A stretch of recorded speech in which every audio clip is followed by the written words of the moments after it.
છોટાઉદેપુર જિલ્લાના પાવી જેતપુરના સુસ્કાલ ગામે કરુણ ઘટના સામે આવી છે। રેતી વોશિંગ પ્લાન્ટમાં કામ કરવા દરમિયાન 3 સગા ભાઈઓને કરંટ લાગવાની ઘટના સામે આવી છે। પાવી જેતપુર તાલુકાના સુસ્કાલ ગામ સ્થિત રેતી વોશિંગ પ્લાન્ટમાં કૂવામાંથી રગડો અને પાણી કાઢવાની કામગીરી ચાલી રહી હતી। આ દરમિયાન અચાનક વીજ પ્રવાહ લાગતા 3 સગા ભાઈઓ ગંભીર રીતે ઝપટાયા હતા। દુઃખદ ઘટનામાં એક યુવકનું મોત થયા બાદ પણ તેના પરિવારજનોને સમયસર જાણ કરવામાં આવી ન હોવાનું સામે આવ્યું છે, જેના કારણે પરિવારજનોમાં ભારે રોષ ફાટી નીકળ્યો છે।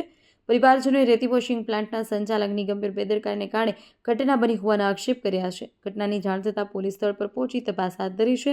મૃતકના મૃતદેહને પોસ્ટમોર્ટમ માટે ખસેડવામાં આવ્યો છે। હાલ પોલીસ દ્વારા સમગ્ર મામલે કાયદેસરની કાર્યવાહી હાથ ધરવામાં આવી છે। રિપોર્ટર તોશીફ ખત્રી।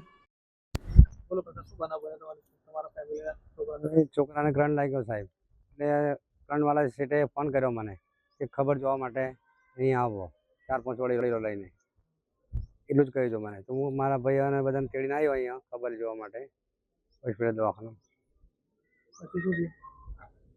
પછી એટલું જ, છોકરો એક્સપર્ટ થઈ ગયેલો હતો તો તમને બતાવ્યા નતા। 18। તમારું શું બનાવ શું બન્યું તમારું?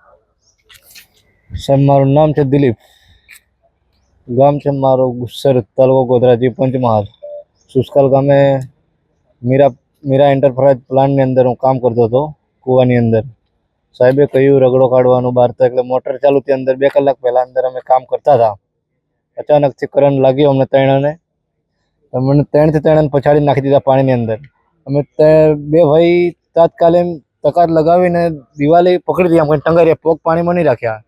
પેલા જણથી ઊભું જ ના થવાય, એટલે એ જણ ત્યાં જ ખલાસ થઈ ગયો હતો। પછી કાઢવાનો પ્રયત્ન કર્યો મેં 2 આટા આવીને, પણ 2 આટા મને શોર્ટ લાગીને નાખી દીધો। એટલે પછી હું બહાર નીકળી ગયો। બહાર નીકળીને બોર્ડમાંથી વાયર ખેંચી નાખ્યા મેં। ખેંચીને પછી બધાને શીશાયો, બધા ઓપરેટર થા મશીનના ઓપરેટર બધા સાહેબને બધાને બોલાવ્યા, મારા શેઠને બેટને કે આવી રીતે આમ થઈ ગયું। આવ્યા પછી ગોવિંદને બહાર નીકળ્યો, મારા ભાઈને એ મરી ગયો તો એને કૂવામાંથી બહાર કાઢ્યો।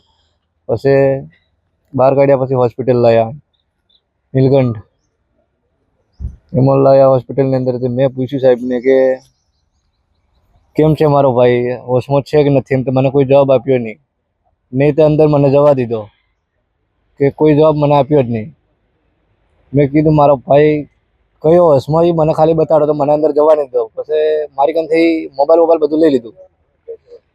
પછી અડધા કલાક પછી નંબર માગ્યો મારા પપ્પાનો કે તારા ઘરેથી નંબર આપ મને। મેં નંબર આપ્યો ઘરેથી। પછી ઘરે વાત કરી તો પછી ઘરે પણ સાચો જવાબ ના કર્યો કે આવી રીતે બનાવ બની ગયો છે, દવા ગોળી ચાલુ છે, તમે ખબર લેવા આવો બોડી, 4-5 સરખા માણસ લઈને આવો તમે 4 વ્હીલ લઈને, એમ કહ્યું। પછી મારા પપ્પા આ બધા કુટુંબ બધા આવ્યા, 9-9:30 વાગે આવ્યા। પછી મેં મારા ભાઈને જોયો પલંગ ઉપર સુવડાવેલો, અંદર મરેલો હતો પલંગ ઉપર। તારું નામ? પલાશ દિલીપભાઈ મોદી।